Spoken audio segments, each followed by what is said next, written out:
बजार रे केउ गाँव नामफलक रही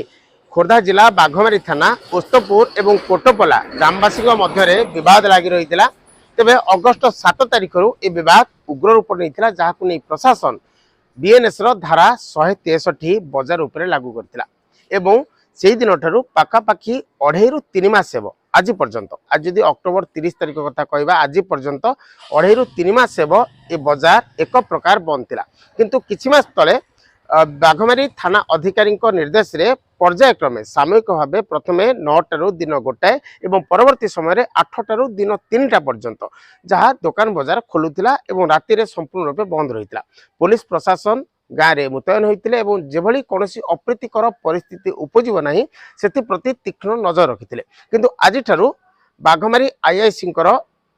अनुरोध क्रमे जो भली पूर्व अवस्था को धीरे धीरे उभय ग्रामर ग्रामवासी मैंने फेरी बजार स्थिति प्रतिकूल अच्छी आउ उत्तेजनामूलक परिस्थिति नहीं ताकू दृष्टि रखी आज अक्टोबर 30 तारिख ठारू बीएनएस धारा 163 को अपसारण कर खोर्धा उपजिलापाल परिस्थिति रे स्वाभाविकता फेरी जहाँ को अनुभव कर बाघमारी थाना अधिकारी जो बोध हुए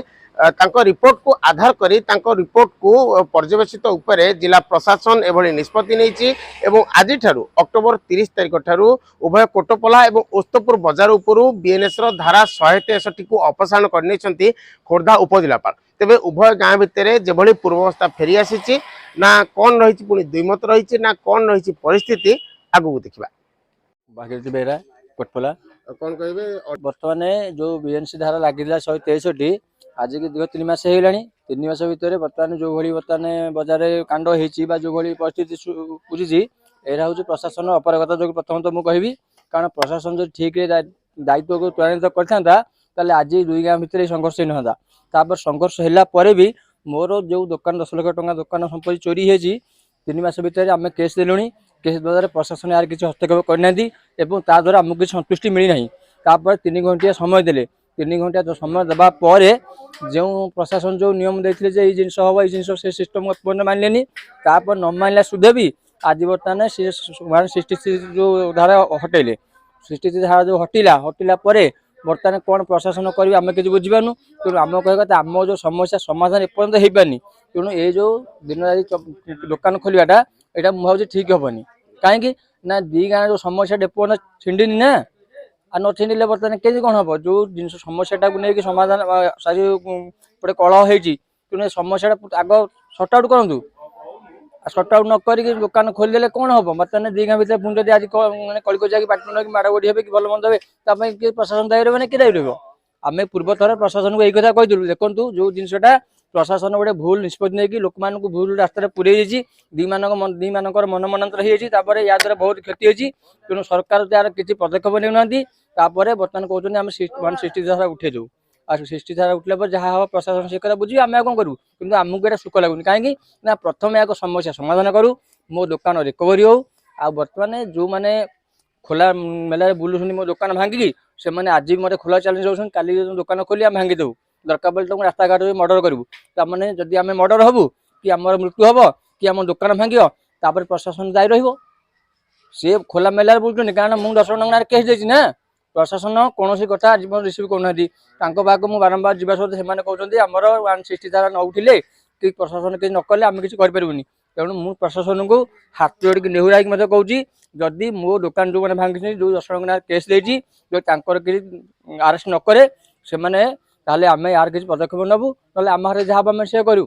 कारण से आहरी पुनर्बार आमको धमक दौरान जे दुकान कले आम भांगी नबू दुकान कले तुमको दरकार रास्ता जगह मर्डर करूँ तेणु आम सरकार को हाथ धरी आउ जो विनम्र अनुरोध करूँ जो मैंने ये घटी से तुरंत आरेस्ट कर जाऊ आमर जो क्षति रही मो क्षति पड़ी भरण पोषण कर आम सन्तुष्ट रहू मो ना दाशरथी पंडा आम घर अस्तपुर आम शुणुचु 163 औषध होती आम जानी ना कौन कहे दीर्घ दिन जो 2.5 ରୁ 3 मास धरिकी 3 मास धरिकी धारा लगी रही रही प्रशासन अवहेलार आज प्रशासन जो धारा 163 उच्छेद कर विषय आमको अवगत करनी कि आम ए विषय जानी ना आम आपण मान शुणुचु किसी शांति से तो बहुत अन्याय करुँच आम पर अत्याचार करुँच आम लोक मान गोड़े बाड़िया को आ शांति आसो कौटू शांति ना କଣ ବି ଚାହୁଁଛ? ଚାହୁଁଛୁ ଯେ ପର୍ଯ୍ୟନ୍ତ ଆମେ ନ୍ୟାୟ ପାଇବୁ ଆମ ବଜାରଟା ଆମର ହବ ଉସ୍ତପୁରର ବଜାରର ମାନ୍ୟତା ପାଇବ ଆମେ ଠିକ ହବୁ ନହେଲେ ଆମେ କେବେ ଛାଡ଼ିବୁନି ଆମକୁ ଯେମିତି ଆକ୍ରମଣ କରି ଆମେ ବି କରିବୁ। ଦିବ୍ୟମୋହନ ପ୍ରଧାନ। ଆଜିଠୁ ଆମେ ତ ଜାଣିନୁ ଆପଣଙ୍କଠୁ ଶୁଣୁଛୁ 163ଟା ଆଜି ଉଚ୍ଛେଦ ହେଲା ବୋଲି। ଆଉ ଗତ 28 ତାରିଖ ଦିନ ରାତି 1-2ଟା ଆସିକି ଆମ ଏଇ ସବଷ୍ଟେସନ ଇଲେକ୍ଟ୍ରିକ୍ ସବଷ୍ଟେସନଠି ଲାଇନ୍ କାଟିକି ଆମ ସବୁ ଏ କୋଟପୋଲା ଗ୍ରାମର ଜଣେ ଏଇ ସର୍ତ୍ତବେହେରା ବୋଲି ମୁଁ ଶୁଣୁଛି କି ସେ ହେଉଛି ଲାଇନ୍ କାଟିକି ସବୁ ତା ଦେହରେ ଆମର ଯେଉଁ ଖୁଣ୍ଟିରେ ଲେଖା ହେଇଛି ନାଁ ସେ ସବୁ ନାଁ ଲିଭାଲିଭି କରିକି ସେଇଟା ବି କାଟିକି ନେବା ପାଇଁ ଚେଷ୍ଟା କରୁଥିଲା। କାଟି ହେଲାନି ଆଉ ବି କଳା ବୋଳା ହେଇଥିଲା ଏମିତି ସବୁ କରୁଛନ୍ତି ସବୁ। ଧାରା ହଟିଲା ନାଇଁ ଶାନ୍ତି ତ ଫେରେ ସେମାନେ ତ ଅଶାନ୍ତି କରୁଛନ୍ତି ଆଉ ଶାନ୍ତି କୁଆଡ଼େ ଫେରିବ। ସିସି କ୍ୟାମେରା ବି ନେଇଯାଇଛନ୍ତି ତା ସବୁ ଇଏଟା ସବୁ ସ୍କୁଲ ଲାଗିଥିଲା ସେ ନେଇଯାଇଛନ୍ତି ଆଉ ତାଙ୍କର ଏମିତି ତ କରୁଛନ୍ତି।